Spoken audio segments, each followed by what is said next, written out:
Welcome back to another Universal Studios Hollywood construction update. Today we're going to be taking a look at everything new in the park, so let's get rolling. Just by beginning our day, I noticed that it was a busier morning.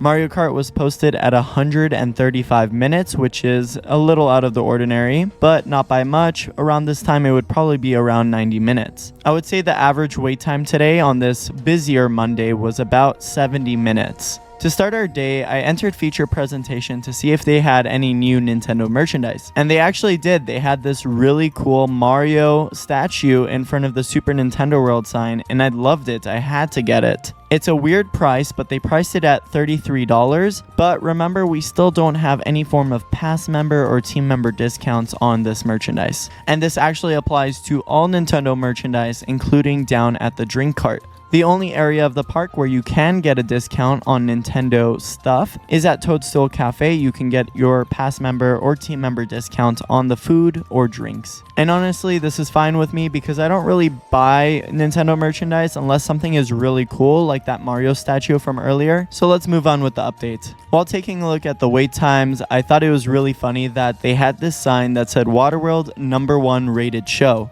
And it's funny because that's one of the only shows inside of the theme park. I know I talk about this a lot, but it is really important to emphasize that shows are very, very important to a theme park, and we just removed two crucial crowd eaters. If you really think about it, shows eat up to 2,000 to 3,000 guests, and that really helps with operations around the entire park. It helps with the rides, and it also helps for the restaurants and the stores. And now that we're left off with one major show, it's obviously going to be very difficult to control how busy it is inside of the theme park. So because of that, Universal is now limiting ticket sales. That's why you would see the theme park sold out on most days. I have a strong feeling that this summer is going to be a really difficult summer to get into Super Nintendo World and Universal Studios theme park in general. If you're not a pass holder, it's going to be really difficult, especially. Universal is going to be limiting ticket sales to control how many people are in the park and also to allow it to be easier to get into Super Nintendo World, because that has been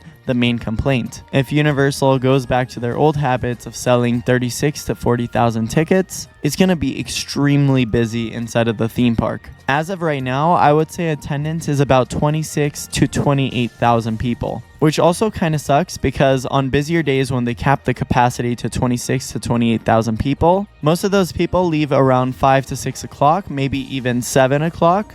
So the last 3 hours of the park being open, it's dead. There's hardly anyone inside of the theme park, and it used to be the opposite. It used to be pretty busy until about 9 o'clock p.m. Anyways, like I was saying, shows are very crucial to have in a theme park. And I think the Universal Plaza is the perfect place to put a show. They could set up benches or an elevated stage and have mini shows to allow the guests to watch or do something while they don't want to ride rides, because this theme park only has rides now. When I was in the park today, I wanted to watch a show, but they only had a few shows of Waterworld. They had a 1 o'clock or 1:15, whatever it was, and then the next show after that was at like 3:30. So that means I would have to wait 2.5 hours.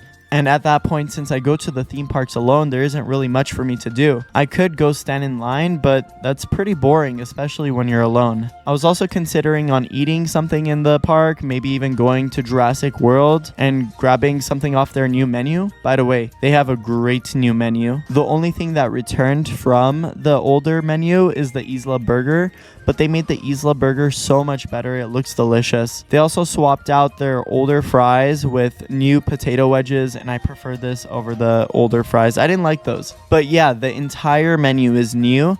And also, if you're early enough, before 11 a.m., they also have a breakfast menu with breakfast burritos, pancakes, and stuff like that. But yeah, restaurant lines were insane, so I wasn't able to eat anything inside of the theme park. If I were with a group of friends or with a few people, then I wouldn't mind waiting in line because you could talk to them and pass time very easily. But when you're alone, you can't really talk to other people. So I just avoided having a meal at Universal in general. All right, now let's move on with some updates.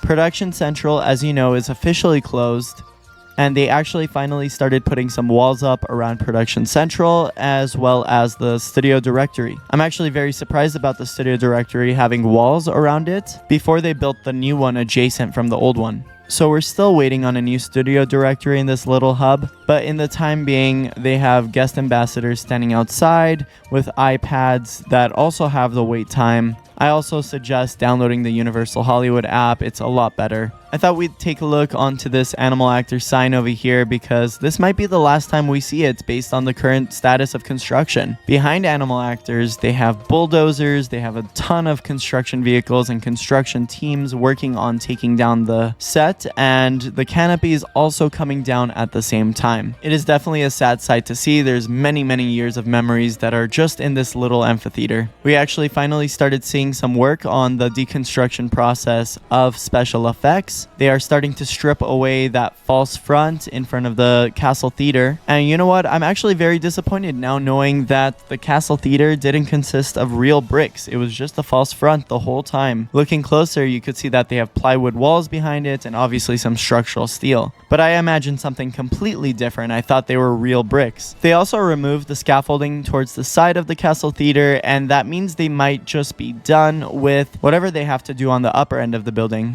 But yes, they are starting to strip away everything that consists on this building, and they'll most likely bulldoze it within the next month or two. You could actually see that they have some power generators over here, and this is actually used to power some of the power tools or the construction vehicles that they use during the construction process. And they use these power generators because you can't just plug in a power tool into a regular outlet. It could either short circuit the outlet, it could even cause an outage. They still have this little structure on top of the special effects building from when they were testing out that sound barrier. I can confirm that they are not testing coaster sounds as of right now, and I actually don't think they're going to be testing anymore. They tested for a good 2 weeks straight, and I think they're good. I don't think they need to test anymore. We actually don't have many changes at this haunted house by the Mummy, like I mentioned in several videos now, but if the speculation map is true and we're getting the Blumhouse iteration of The Exorcist, I think it's very likely that we have 2 scare actors standing outside of this haunted house giving some narration and dialogue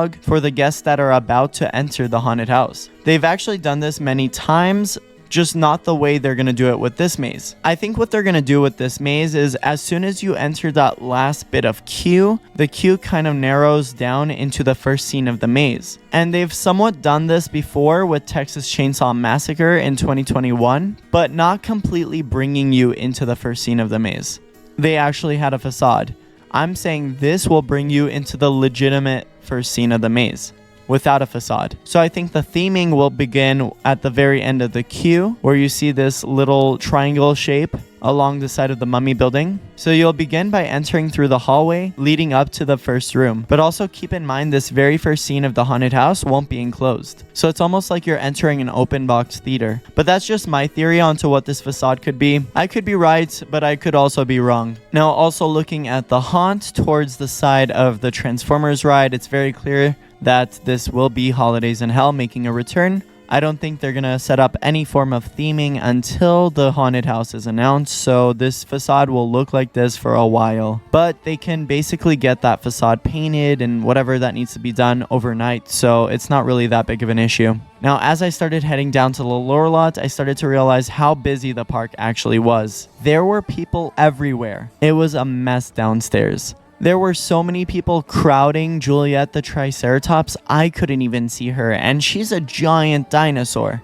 I had to move around all these people to get a small view onto Juliet, but I had to hold my camera up high because there were so many people that it was just so hard to see in person. Obviously, reservations weren't available for Super Nintendo World, but it was just crazy downstairs. And that'll wrap up today's video here at Universal Studios Hollywood. Please like and subscribe for more Universal Studios updates. I'm JP, and that's a wrap.